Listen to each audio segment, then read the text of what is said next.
train your expectation to match your desire, instead of letting circumstances train your expectation.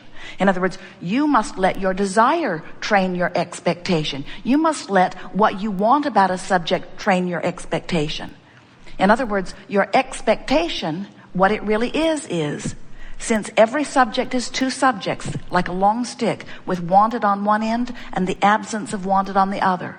Whenever you activate a subject, your expectation, all it is whichever end of that stick you've practiced the most, you see. So you change your expectation by having some experiences which cause you to know what you don't want, so you know what you do want.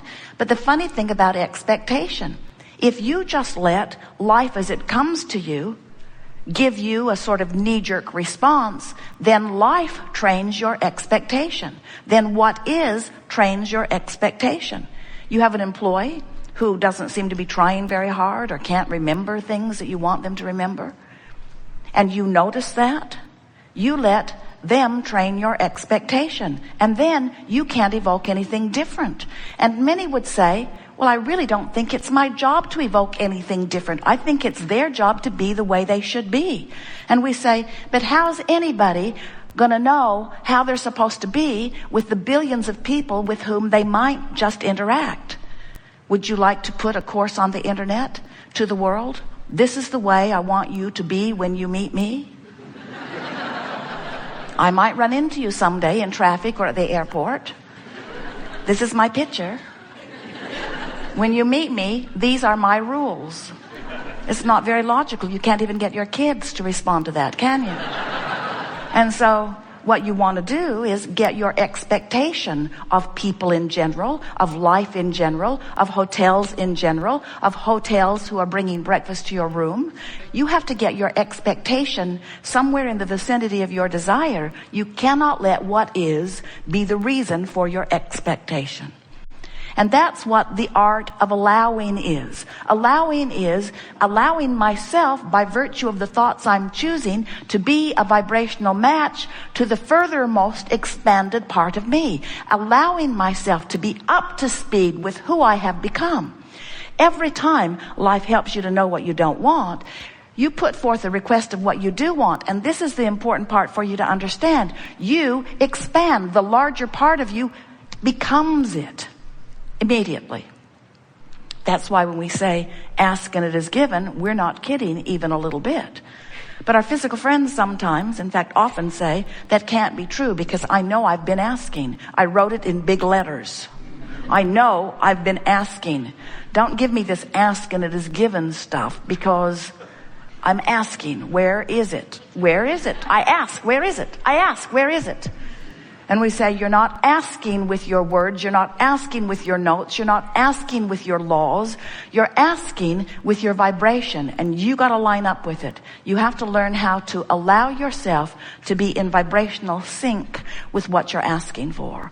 And when that expectation clicks into place, you'll know it, because the manifestations of everything that you're asking for click into place too. So we are amplifying the word expectation today in a stronger way than usual. Because as we speak of the three-step process of creation, the first step is ask, and life causes you to do that. So when breakfast doesn't come the way they want it, they ask and ask and ask and ask and ask. We're not kidding. They've been asking and asking and asking and asking. This is a 5-star hotel, they say occasionally. They should know better. They're asking and asking and asking and asking. Step 2 is source answers. Source answers. Because when you ask, a vibrational reality begins to form, and the non-physical part of you, the source, or that which you call God, your inner being, actualize around that vibrational request. It's lined up for you. Step 3 is you must become a vibrational match to what you're asking for. So that's where that expectation comes. I've asked for it, but what do I really expect? If I have a plan B and a plan C and a plan D, Doesn't that mean I don't really expect plan A to work the way I wanted it to? Isn't that what it means? If I'm always saving for a rainy day, if I'm looking for trouble and trying to prevent it, if I'm looking out ahead in order to... Esther carried a hanger in her car for years just in case someone needed her to help them get their car open. Because it was so much fun to help them get their car open. Until one day Jerry said, well, now we're up to about 3 a day. You might want to leave that hanger home. And so when you get into this place of expectation, your expectation really is what rules your world. Because even though life is causing you to ask, what has happened is causing you to expect. And if what has happened is causing you to expect less than what you want, you have to train yourself. Creation is about focus, and focus is about being deliberate. And focus with your guidance system awareness is the best creating that can take place. So what we want to say to you is that you are the creator of your reality. But even more poignantly, we want to say to you, the reality that you are creating is you. You are the creator and you are the creation. When you ask for something, you ask for that version of you living that experience. And the thing that so often our physical friends do not remember is that as you sift through this contrast and ask for a variety of things all day, every day, there is a vibrational reality. We're calling it your vortex of creation that is assembling. And the reason that we want to draw your attention to this is because since this is the eternal part of you, this is the larger part of you, since your inner being is the immediate recipient of what you're asking for, and law of attraction is responding to the request from this non-physical you point of view. When you ask, it is given, it is done. It is a vortex of creation. And the reason that that is so is because law of attraction is responding to the purity of those vibrational requests. Law of attraction is assembling all cooperative components. And the question that we want you to ask yourself and find the answer maybe here today is, are you a cooperative component? Esther wants strawberry jam for Jerry. She wants it. But is she a cooperative component when she brings jam with her? In other words, is she a cooperative component? She wants the hotel to respond to her note, to respond to her request. She wants them to succeed. She wants them to be efficient. She wants them to do a good job. She wants them to be proud of what they do. She wants them to earn well. She wants them to please her and other guests. She wants them to excel. She wants their success. But when she brings her strawberry jam, you gotta know she's not really all that much of a cooperative component to her desire, because her expectation is somewhere else. In order to be a cooperative component, you have no contradictory thought. You have no contrasting thought. You have no resistant thought. Your thought about what you want is in sync with who you are and all that you have become. When you get something stuck in your vibrational craw, and that's what a belief is. And sometimes the beliefs that are stuck in your vibrational craw serve you, and sometimes they don't. Expectation is the most powerful word relative to deliberate creating that we can find. Because your expectation amplifies your desire, but really amplifies the vibration and where it is in relationship to the desire. When you want this, and you really want it, but you expect the opposite of it, it's a more active thing in your experience. But your expectation always wins, always wins, always wins. When you are understanding the process of creating, when you remember who you are, when you tap back into that feeling of worthiness that you were born with, then you don't have to be patient about desires manifesting, because they manifest quickly. In fact, the way you intended for it to be, you said, the contrast will inspire me to the new idea, Because whenever I know what I don't want, I always know more clearly what I do want. And once I know what I do want, I will just turn in the direction of that, find vibrational alignment with that desire, and it will be. So you didn't come into your physical body planning on taking a long time to create anything. You didn't plan on struggling and suffering. You planned on choosing and focusing. But as you come into your physical experience, many people, even though they choose what they do want, you could hear it with their words. I don't want that. I do want this. I don't want to be sick. I do want to be well. I don't want to have a shortage of money. I don't want to be tight with money.